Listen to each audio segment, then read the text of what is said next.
اب استاد جو چاہتا ہے وہ کرتا ہے. اس کو فنا فی الشیخ کہتے ہیں. یہ اپنے ارادہ کو ترک کر دیا اور اپنے استاد کے ارادے کو غلبہ لایا. وہ جو بنانا چاہتا ہے وہ بننا چاہتا ہے. وہ کیا سکھاتے ہیں؟ 2 سبجیکٹ. تمام خانقاہ میں 2 سبجیکٹ، ایک روح، دوسرا نفس. روح اور نفس کا کیا تعلقات ہے؟ تمام بزرگان دین کا فوکس اس پر ہے. اب اس کو ایک ایگزامپل کے طور پہ ہم سمجھاتے ہیں. ہمارا ایک جسم ہے، جسم میں ایک ملک ہے، اس کا کیپٹل اس کا دل ہے. 2 پولیٹیکل پارٹی ہے. امریکہ میں 2 پولیٹیکل پارٹی ہے، ڈیموکریٹک ریپبلک. ہندوستان میں ملٹی پارٹی سسٹم ہے. اب 2 پارٹی لڑائی کرتا ہے کیپٹل کو قبضہ کرنے کے لیے، روح اور نفس. روح کوشش کرتا ہے بندوں کا قلب کو حاصل کرنے کے لیے، نفس کوشش کرتا ہے بندوں کے قلب کو حاصل کرنے کے لیے. جس میں 2 پولیٹیکل پارٹی کے حیثیت سے اگر روح غلبہ آ گیا یا نفس غلبہ آ گیا تو عقل سلیم پرائم منسٹر ہوتا ہے. اس کو خبر دیتا ہے میرا ہاتھ پاؤں دیکھنا سننا یہ سب ڈیفرنٹ منسٹری ہے. تو جب نفس غلبہ پا لیتا ہے اور پورا اس کا قلب میں نفس کا غلبہ ہو جاتا ہے تو اس کو بزرگان دین اس دل کو کہتے ہیں قلب جلمانی، کیونکہ نفس کا غلبہ ہو گیا، روح اس کا کمزور ہے. صوفی کیا کہتے ہیں؟ ان کو تزکیہ نفس کے وجہ سے اس کی نفس کو کمزور کرتے ہیں اور روح کے تابع کر دیتے ہیں. جب نفس غلبہ پا لیتا ہے، قلب کو قبضہ کر لیتا ہے اور عقل سلیم کو کہتا ہے کہ ملک میں اب میرا جیت ہو گئی، اب یہ وہ سنے گا جو نفس چاہے گا، گناہ کرتا ہے. اور اس کے اپوزٹ میں نفس ہار جائے، کمزور ہو جائے، روح غلبہ پا لے. اور روح جب غلبہ پاتا ہے تو روح تو زمین کا چیز نہیں ہے، روح ارواح سے آیا، اللہ سے وعدہ کر کے آیا. الستو ربی قالوا بلی، اس کو پورا کر کے جانا ہے، جسم کو لے کے جانا ہے. تو جب روح قبضہ کر لیتا ہے کیپٹل کو تو اس کا پورا جسمانی، اس کا ڈیفرنٹ پارٹس آف منسٹری، وہ تمام وہ کام کرتا ہے جس سے روح کو سکون ملتا ہے. اس کو صوفیہ کہتے ہیں کہ اس بندے کا قلب روحانی.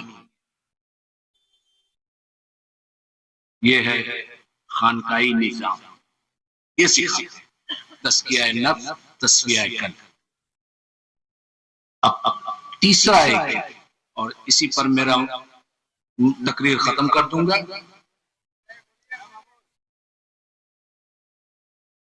غور سے سنیے آپ. چائنیز زبان میں لنگ خون کہتے ہیں، لنگ خون. عزیزان ملت اسلامیہ، شہزادے غوث اعظم اولاد رسول حضور سیدی شفاعت میاں صاحب قبلہ کی آمد ہے. استقبال کر لیں پورا مجمع دل لگا کر. نعرہ تکبیر، اور ذرا بلند آواز سے نعرہ تکبیر، نعرہ رسالت. حضور سیدی شفاعت میاں صاحب قبلہ فیضان اولیاء کانفرنس عرس حضرت داتا محمود شاہ. نعرہ تکبیر، نعرہ رسالت.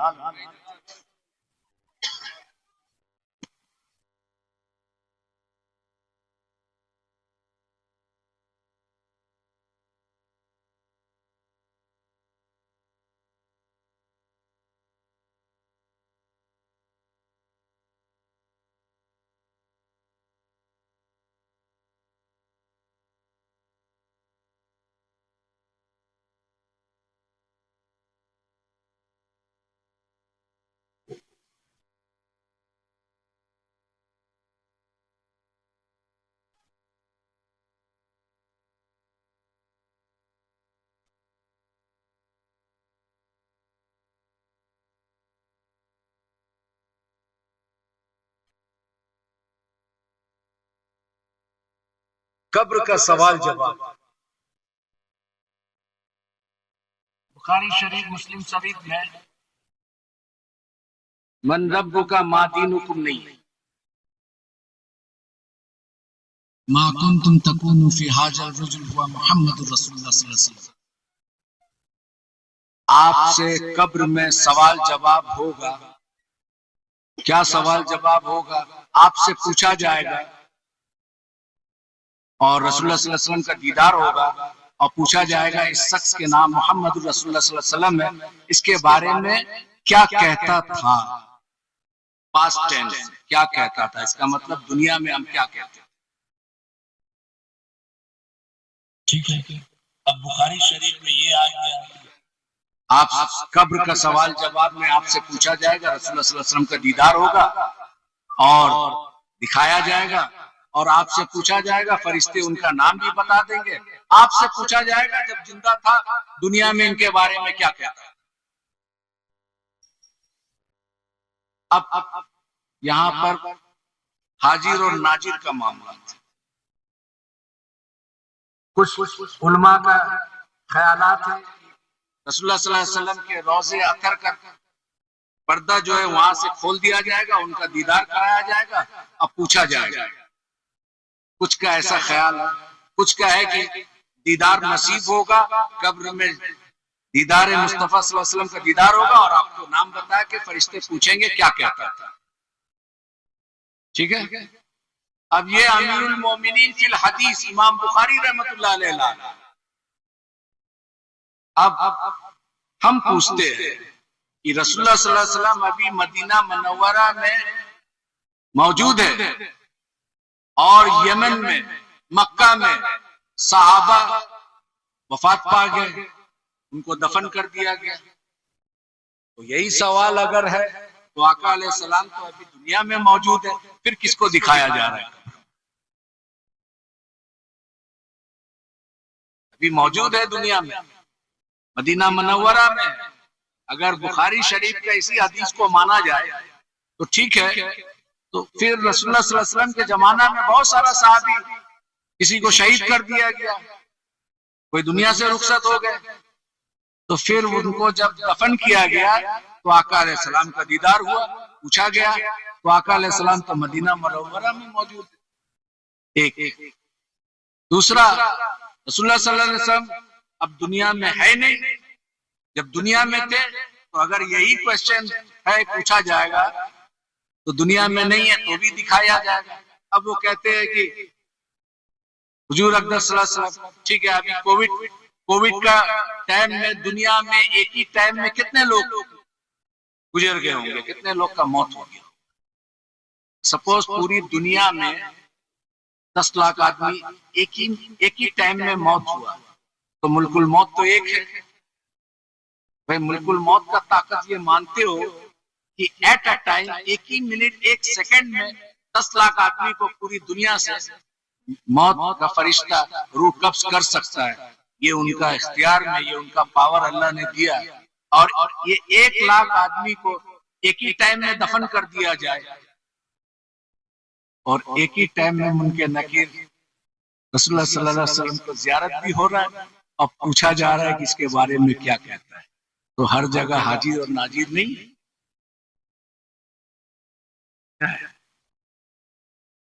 ہمارے بہت سارے اسلاف بزرگان دین گزرے، امام جلال الدین سیوطی رحمۃ اللہ علیہ تو کہتے تھے ہم عالم بیداری میں زیارت کیا رسول اللہ صلی اللہ علیہ وسلم کا. امام ربانی مجدد الفسانی رحمۃ اللہ علیہ وہ تشہد میں اشہد ان لا الہ بھول گئے تھے، کیونکہ السلام علیکہ ایھا النبی جب بولے تھے تو اس کو جواب رسول اللہ صلی اللہ علیہ وسلم دیے تھے، وہ انگلی اٹھانا بھول گئے. آج سمرقند، بخارا، ازبکستان، افغانستان کا ناردرن پارٹ جو نقش بندی آج بھی نہیں اٹھا، تو امام ربانی بھول گئے. نہیں، مکتوبات ربانی میں انہوں نے خط لکھا. وہ قاضی نعمان بدخشی رحمۃ اللہ علیہ کو خلیفہ تھے کہ دیکھو فقیر نے جو ہے نماز میں اس طرح کا معاملات آیا تو تشہد میں، کیونکہ آپ حنفی ہے تو اشہد ان لا الہ اٹھائیں گے، لیکن آپ نے بھول گئے. کیونکہ اس وقت بھولنے کا کارن یہ تھا کہ رسول اللہ صلی اللہ علیہ وسلم کا سلام کا جواب سن لیے تھے، اور جو شخص رسول اللہ صلی اللہ علیہ وسلم کا جواب سن لے وہ قصہ یہ سنن یاد رہے گا. تو انہوں نے کہا کہ میں نے اپنے خلیفہ کو لکھا، وہ وقت کے مجدد تھے لیکن صاحب شریعت تو نہیں تھے. آج بھی چائنا کے بہت سارا ریموٹ ایریا میں وہ نہیں کرتے. بولتے امام ربانی رحمۃ اللہ علیہ کے مکتوبات ربانی میں نہیں ہے. برابر. تو ایک ہی ٹائم میں اتنے لوگ کا موت ہوا اور ایک ہی جگہ میں نہیں ہوا, دنیا کے مختلف علاقوں میں ہوا, ایک ہی ساتھ دفن کرتے اور ایک ہی ساتھ کس کا دیدار ہو رہا ہے؟ صلی اللہ علیہ وسلم کو دکھایا جا رہا ہے. اب پوچھا جا رہا ہے کہ اس شخص کے بارے میں کیا کہتا تھا, پھر حاضر اور ناصر کا کیا مانے, یہی تو مانے. بہرحال ایک چھوٹا سے واقعات ہے وہ میں بیان کر دوں, اس کے بعد میں ختم کروں گا, کیونکہ میں ڈائبٹیز سے 35 ایئرس ہو گیا. میں 10 بجے سو جاتا ہوں, صبح 4 بجے اٹھتا ہوں. تو مولانا شوکت صاحب نے ریکویسٹ کیا کہ آج پھر بہرحال کوئی بات نہیں. میرا چچا چین میں بہت بڑے بزرگ شاہ سعید رحمت اللہ علیہ ابھی حال فی الحال 4-5-6 سال ہوا انتقال کر گئے. تو ان کے پاس آئے, وہ بڑا خاموش رہتے تھے, 91 ایئرس تک حیات تھا, لیکن کمزوری کی وجہ سے وہ کھڑا بیٹھ کے نماز نہیں پڑھائے. نماز کے ٹائم میں بہت جلال ہو جاتا, امامت کرتے تھے. گھر میں سب لوگ بولا کہ آپ اتنا عمر ہو گیا تو آپ بیٹھ کے نماز پڑھے. بولا امام بیٹھ کے نماز نہیں پڑھے, یا تو ہم اپنا بیٹا کو دے دے امامت کرنے, میں پیچھے بیٹھ جاتا ہوں. تو ان کے پاس کچھ لوگ آئے, بولے حضور رسول اللہ صلی اللہ علیہ وسلم کا دیدار, ہم نے سنا آپ کے والد صاحب بہت لوگوں کو اس جگہ میں رسول اللہ صلی اللہ علیہ وسلم کا مرید کر کے 3-4 دن میں دیدار کرا دیے تھے, آپ بھی کرا دیں, کیسے ہوگا؟ تو چچا دیکھے بہت سارا لوگ ایسے, بولا ٹھیک ہے کوئی بات نہیں ہے, ابھی تھوڑا مرید میں ٹریننگ ہو. اس میں ایک لڑکا بڑا ضدی تھا, اس کا نام تھا صلاح الدین. وہ تھوڑا چائنیز کراٹی کنفو کا ماسٹر بھی تھا, بہت سارا ایوارڈ لے چکا تھا. تو وہ تھوڑا ضد کرنے لگا. تو چچا بولے ٹھیک ہے, تم رسول اللہ صلی اللہ علیہ وسلم کا دیدار کرو گے, کثرت سے درود شریف پڑھو اور کثرت سے سنت پر عمل کرو. تم 40 دن تک کرو, پھر اس کے بعد انشاءاللہ ہم رسول اللہ صلی اللہ علیہ وسلم کا دیدار کریں. وہ شنفا بول کے ایک جگہ ہے, وہاں پہ سید عبد الفتوح رحمۃ اللہ علیہ آئے تھے سمرقند سے. انہوں نے اس جگہ میں کچھ تبتی لاما گروپ تھا, وہ پورا مسلمان ہو گیا. وہ ایریا میں چائنا کا سالار قوم کہتے ہیں, یہ لوگ ترکی سے آئے تھے. وہاں مرچا ایک ہوتا ہے, چھوٹا مرچا ہوتا ہے, وہ بہت جھال, ایک مرچا کھانا مشکل ہے. تو چچا بولے کہ سالا چو, ہم چائنیز میں بول رہے ہوں جس طرح میرا چچا بولے, سالاؤدین نیچی سالا چونا پہ نالا چاو کولا. صلاح الدین سالار چلے جاؤ, وہاں کا مرچا لے کے آنا. ہدا پاپا بولتے تھے, بابا, پاپا مانے بابا, ہدا پاپا وچتاولا اچھیلا مائی کھولا آ گیا. بولا صلاح الدین میرے حجرہ میں آ جا. پھر ایک تالا تھا, چابی لگا دیے اور چابی میش میں رکھ دیے. بولے مرچا پورا کھا لو. مرچا کھا لیا, ایک مرچا کھانا مشکل ہے, 50 گرام مرچا. بس عمر تھا, بڑا ذوق و شوق رکھتا تھا, تو چبا چبا کے کھا لیے. کھانے کے بعد اس کو ہچکی آنے لگا, اب وہ پانی کھوجے. بولا صلاح الدین پانی مت پینا, اگر اپنا خواب کو پورا کرنا ہے تو پانی مت پینا, اور اگر جھال برداشت نہ ہو تو چابی وہاں رکھنا ہے, کھول کے چلے جاؤ, اور یہ ارادہ ترک کر دیا. ٹھیک ہے. اب وہ پریشان, ادھر چھپٹ ادھر یہ ادھر وہ, اب تھوک نکال رہا مکھ سے اور تھوک میں زبان کو لگا رہا, لہر رہا. وہ تو مرچا عام مرچا نہیں ہے. آپ یہاں کالمپور دارجلنگ میں چلے جائیے, ایک چھوٹا سا مرچا آتا ہے, اس کو کیا ڈلو پرسائز لوکل لینگویج, وہ ایک تو کھا لیجیے. آسام میں چلے جائیے, بھوج, وہ بنگلہ بھاشا میں مرچا کو کیا بولتا ہے, نہیں بھوت لنکا نہ کیا بولتے ہیں آسام میں, وہ کھا کے ایک تو دکھا دیجیے آپ. تو وہ سالار کا وہ مرچا کھانے کے بعد یہ تڑپ رہا ہے, یہ کر رہا ہے, وہ کر رہا ہے. بولا صلاح الدین